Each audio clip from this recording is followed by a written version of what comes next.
સ્વર્ગસ્થ પચાણભાઈ ભાણજીભાઈ માકાણી પરિવારના વંશજો શ્રી શિવજીભાઈ ભીમજીભાઈ માકાણી પરિવાર કે જેઓ કચ્છના શ્રી નેત્રા માતાજીના મૂળ ગામના છે અને હાલે બેંગ્લોરમાં ધંધા અર્થે રહે છે, તેમના યજમાન પદે શ્રીમદ ભાગવત જ્ઞાન યજ્ઞ કથાનું આયોજન તારીખ 10/11/2013 થી શરૂ થયું અને આ કથા શ્રવણ માટે બેંગ્લોરનું ગુજરાતી સમાજ તથા સમગ્ર ગુજરાતમાંથી આવેલ ભાવિકો પધાર્યા છે. માકાણી પરિવારે આવાસ, ભોજન, મંડપ, ઉત્સવ વગેરેની સુંદર વ્યવસ્થા ઊભી કરી છે. વ્યાસપીઠ ઉપરથી પ્રખ્યાત કથાકાર ડોક્ટર હિતેશજી મહારાજ મહાલક્ષ્મી ધામ ભુજવાળા ભાવિકોને કથાનું રસપાન કરાવી રહ્યા છે. તારીખ 13/11 બુધવારના રામ જન્મનો પ્રસંગ ખૂબ જ ઉલ્લાસભેર ઉજવાયો. વ્યાસપીઠ ઉપરથી કથાકારે સંગીતમય કથા જમાવી અને હળવી શૈલીમાં ભજિયા અને ભજનની વાતો કરી. કથાકારે વિશેષમાં કહ્યું કે વાર્તાના માધ્યમથી પુરાણોની વાત સમજાવવામાં આવે છે અને સબરી રાજા દ્વારા થયેલ એકાદશી વ્રતની વાત ખૂબ જ સુંદર રીતે સમજાવી. ત્યારબાદ રામ જન્મની વાત આવી અને રામ જન્મ સમયનું વર્ણન કરતા કથાકારે ભાવિકોના મનમાં રામ જન્મ સમયનું તાદસ ચિત્રનું નિરૂપણ કર્યું. રામ જન્મ વખતે હાજર રહેલ કથા શ્રવણ કરવા આવેલા લોકો આનંદથી ઝૂમી ઉઠ્યા અને મહોત્સવને ઉલ્લાસપૂર્વક માણ્યો. રામ જન્મ બાદ બપોર પછી કૃષ્ણ જન્મની પણ ખૂબ જ ધામધૂમથી ઉજવણી કરાઈ હતી. કૃષ્ણ જન્મના તાદસ દ્રશ્યો પણ શ્રોતાઓનું આકર્ષણનું કેન્દ્ર બન્યા હતા.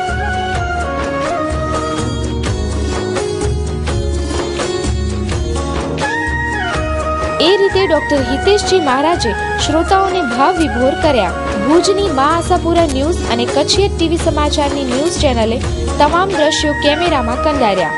ભુજથી જયમલસિંહ જાડેજા, ધર્મેશ જોગી તથા મહેશ ગોસ્વામીની ટીમે આ કથા કચ્છના શ્રોતાઓ માણી શકે, ગામે ગામના ભાવિકો આ કથાનું રસપાન કરી શકે તે માટે ખૂબ જ જહેમત ઉઠાવી રહ્યા છે. જોઈએ એક અહેવાલ.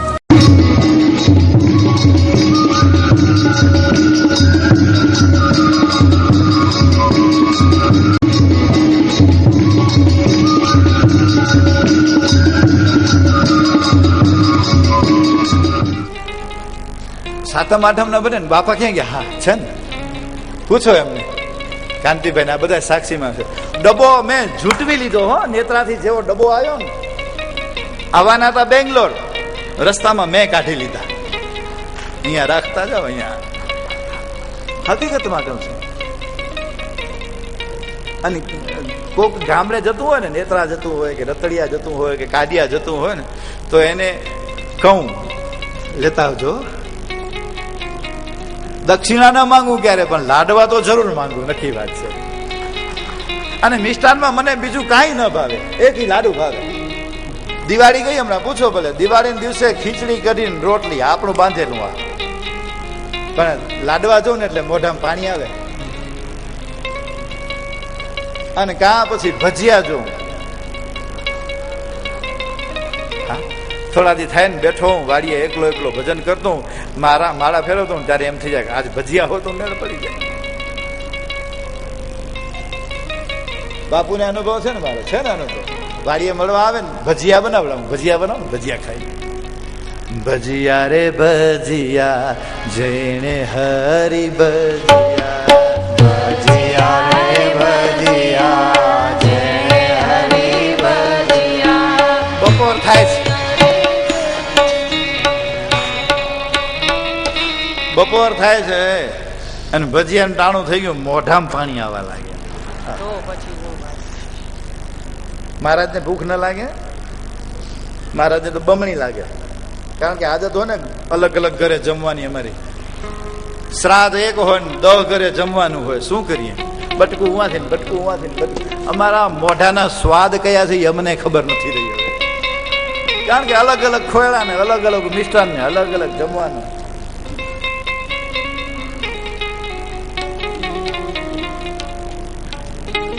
મંદિરની આજુબાજુમાં રહેતા હોઈએ અને બાપાનું મકાન ગામના પાદરમાં હોય, એ શ્રાદ્ધનું જમવા માટે મંદિરેથી કસરત કરતા કરતા ત્યાં ગયા, જમ્યા. જમી પછી ઉભા થઈએ ને એટલે દક્ષિણા કાઢે. 1 રૂપિયો, એ 100 રૂપિયા જેટલું તો લોહી બાળી નાખ્યું હોય અમે. તમારા 1 રૂપિયામાં બાપ અમારા માટે કરોડો રૂપિયા સમાન છે. બસ, હા, કરોડો રૂપિયા છે અમારા.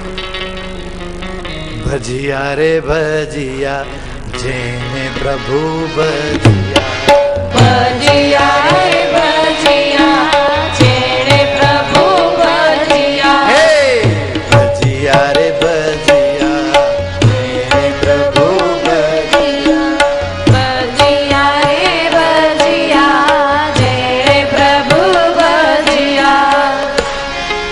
આ જમવાનું શું છે? ભજીયા છે? ભજીયા છે આજે? આજ નથી ગાવું, નથી ગાવું. ભજીયા બનાવો તો જ ગાઈશ.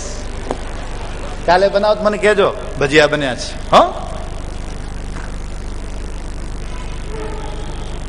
હસતા હસતા એક સ્વીકારો ભાવ. હા, ઈશા અનુકથા, ઈશાનું જે અનુકરણ કરે ભાવ, તેની કથા છે નવમસ્કંદ. પ્રારંભમાં અમરીશ રાજાનું વ્રતનો મહિમા બતાડ્યો. અમરીશ રાજાએ એકાદશનું વ્રત રાખ્યું છે અને એકાદશના વ્રતમાં અમરીશ રાજાએ દ્વાદશીના બપોરના દિવસે એકટાણું કરવાનું વિચાર્યું. કથા કો સંક્ષિપ્ત મેં લે જા રહા હું, ક્ષમા કરીએગા, કારણ કે મહત્વનું જે હતું એ સમજાવી દીધું છે. હવે તો ખાલી એ વાર્તા છે. પુરાણોમાં વાર્તાઓ બહુ હોય. વાર્તાના માધ્યમથી પુરાણ ક્યાંય પણ એને કાઢી નાખવા જેવું નથી. વેદની વાતને પુરાણના માધ્યમથી સમજાવી છે. વેદની વાત તમને ને મને સીધી રીતે ગળે ન ઉતરે, અઘરી લાગે. પુરાણની માધ્યમ દ્વારા તમને મને વાર્તા કઈ કઈ, કારણ કે વાર્તામાં આપણને બધાને રસ આવે. એમ અલગ અલગ ચરિત્રો છે, ચરિત્રમાં આપણને રસ આવે બધાને. એ ચરિત્રોને સમજાવતા સમજાવતા એમાંથી સાર જે હોય એ પુરાણ તમને મને સાર બતાવી દે છે. હા, સાર જે હતો સમજાવ્યો તમને. દ્વાદશીનો મધ્યાહન કાલના જેવા અમરીશ રાજા હાથમાં જળ લઈ કરી અને જેવું બ્રહ્માર્પણ કરીને એકાદશીનું વ્રત પૂર્ણ કરવાની તૈયારી કરે, એ જ સમયે અહીંયા આગળ દુર્વાસા ઋષિ આવ્યા છે. દુર્વાસા ઋષિ એટલે એકદમ ક્રોધિત ઋષિ. ઋષિ આવ્યા. ઋષિને આવતા જોયા રાજાના મનમાં એમ થયું કે લાવના, આજે મારે ત્યાં બ્રાહ્મણ છે, બ્રાહ્મણને જમાડીને પછી એકાદશી પૂર્ણ કરું. બ્રાહ્મણને જમવાનું કહ્યું, દુર્વાસા ઋષિને જમવાનું કહ્યું. અને એ સમયે દુર્વાસા ઋષિ કહેવા લાગ્યા કે નહીં, મધ્યાહન સમય છે, સંધ્યા કરી નથી, હું હમણાં આવું છું. જેવા ગયા સ્નાન કરવા માટે, નદીના પ્રવાહમાં સ્નાન કરવા ઉતર્યા, સમાધિ લાગી ગઈ, સમયની ખબર ન પડી. આ બાજુ અમરીશ રાજાને એમ થયું કે શું કરું હવે, જો હમણાં જો જમી લઈશ, પારણું કરીશ તો એકાદશીના વ્રતના બ્રાહ્મણ આવ્યા છે ને એને જમાડ્યા વગરનો દ્રોહ લાગે, અને જો નહીં જમું તો એકાદશી પૂર્ણ થાય છે, તો પારણું નહીં થાય તો એ પણ દ્રોહ લાગશે. શું બનાવ્યું છે? હા, તે દિવસે અમરીશ રાજાએ શું બનાવ્યું ખબર છે કોઈને? એકાદશી રાખો છો? રાખો છો કે નથી રાખતા? એ મહારાજ દીધું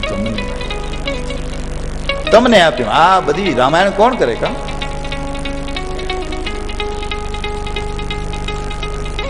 સિંગોડાનો શીરો બનાવ્યો, બરફી બનાવી, ગાજરનો હલવો કર્યો, થોડો દૂધીનો હલવો બનાવ્યો, ગુલાબ જાંબુ બનાવ્યા, થોડા હલ્દીરામના રસગુલ્લા લઈ આવ્યા, ફરાળી ચેવ,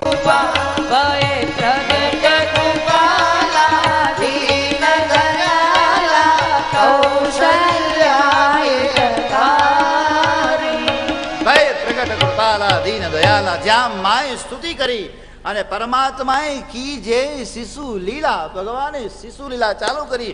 રુદન જબ ઠાના અતિ મુસ્કાના. જ્યારે પરમાત્મા રડવા લાગ્યા ને માં હસવા લાગી, અંદરથી અવાજ ગયો બહાર. જ્યાં અવાજ ગયો સખીઓએ કાનમાં અવાજ સાંભળ્યો, દરવાજો ખોલ્યો, જ્યાં જોયું આખું અલગ જ ચિત્ર દેખાડો, માના ખોળામાં દિવ્ય બાળક. અને એ જ સમયે સખીઓ દડબડ દોટ મૂકી, મહારાજ જય હો, અવધપતિ જય હો. બોલે ક્યાં હુઆ મહારાજ, આપકે યહાં લાલા ભયા. અને જ્યાં કહ્યું લાલા ભયા, એ જ સમયે કંઠમાંથી મોતીડાની માળા ભેટ કરી સખીઓ નાચવા લાગી, મહારાજ નાચવા લાગ્યા. અયોધ્યાવાસીને ખબર પડી, અવધ ઘેરા નંદ ભયો